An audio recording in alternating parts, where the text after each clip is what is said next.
O burnout não é um preço alto que se deve pagar pelo sucesso. É apenas um sinal de que o seu sistema falhou. E hoje eu vou te mostrar que nós podemos atingir o ápice sem burnout, aplicando dicas de gestão de energia, descanso ativo e estabelecendo limites. E aí, bora embarcar nessa nave! Em tese, o burnout é gerado pelo trabalho ou estudo excessivo, mas ele não é exatamente o excesso de trabalho. Na real, a sua principal causa é a falta de recuperação ou falta de descanso, que está diretamente ligado ao trabalho excessivo. E você já ouviu falar em alta performance sustentável? É isso que você conquistará com a aplicação das dicas que compartilharei agora. Então, preste muita atenção. Dizem que o maior segredo para maximizar a produtividade e alcançar o sucesso está na gestão do tempo. E eu não posso negar que a gestão do tempo é mesmo muito importante no que diz respeito à organização e produtividade. E essas três coisas andam de mãos dadas. Mas talvez tão importante o quanto ou até um pouco mais do que a gestão do tempo é a gestão de energia.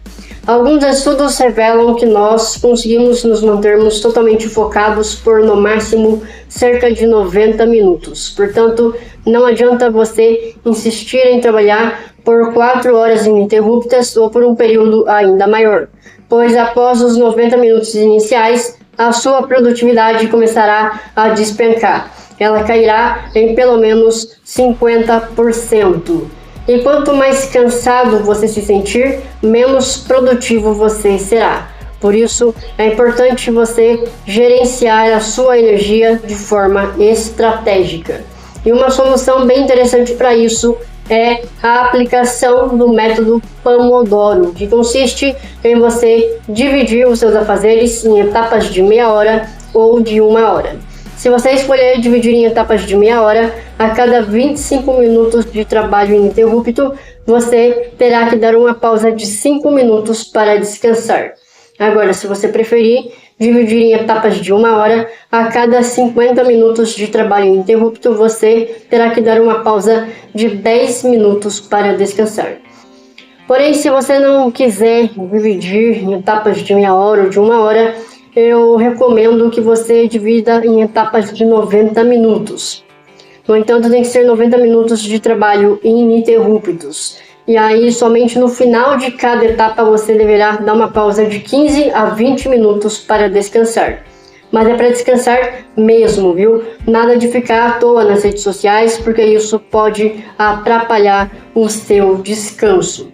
Além disso, também é interessante você identificar em qual período do dia você se sente mais disposto, de manhã, de tarde ou de noite. E independente de você ser mais matutino, despertino ou noturno, é importante que você aloque as suas tarefas de forma estratégica para que as tarefas mais importantes possam ser executadas no período em que você tem mais disposição.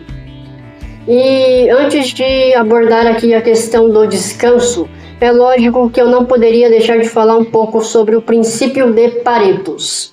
Esse é um princípio bem conhecido que parte da ideia de que cerca de 20% dos nossos afazeres são responsáveis por aproximadamente 80% dos nossos resultados. E eu não preciso nem dizer, que é extremamente importante você descobrir quais tarefas se enquadram nesses 20% dos seus afazeres que impactam em cerca de 80% dos seus resultados. E é claro, priorize essas tarefas, as coloquem como as suas prioridades todos os dias. Agora, os outros 80% dos seus afazeres que impactam em aproximadamente 20% dos seus resultados, se puder, automatize ou delegue, porque não são tarefas tão importantes e é bem provável que elas sejam as que mais consomem tempo e energia. Se você está gostando do vídeo até aqui, já deixe o seu like, pois isso contribui demais para a performance do vídeo. E agora sim, vamos falar um pouco sobre o descanso, porque ser produtivo, diferentemente do que muitos pensam por aí, não significa trabalhar e trabalhar sem parar, feito um robozinho. Pelo contrário, para manter uma boa produtividade, é preciso saber a hora certa de parar para descansar. Porque senão, mais cedo ou mais tarde, você acabará tendo uma síndrome de burnout. E aí toda a sua produtividade irá para o ralo. Por isso, respeite os limites do seu corpo e da sua mente.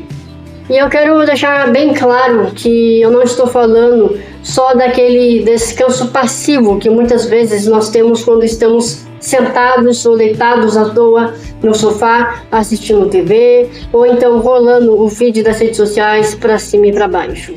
Eu estou falando principalmente do descanso ativo, ou seja, eu quero dizer que é importante você parar um pouco para meditar, para praticar alguma técnica de visualização, fazer uma sériezinha de alongamentos, contemplar a natureza ou praticar algum hobby manual, como, por exemplo, culinária, desenho e pintura, escultura, tricô, crochê, entre outros. Porque essas atividades, apesar de manterem a sua mente ativa, elas te ajudam a descontrair e relaxar um pouco. Sem contar que são nesses momentos que geralmente temos as melhores ideias.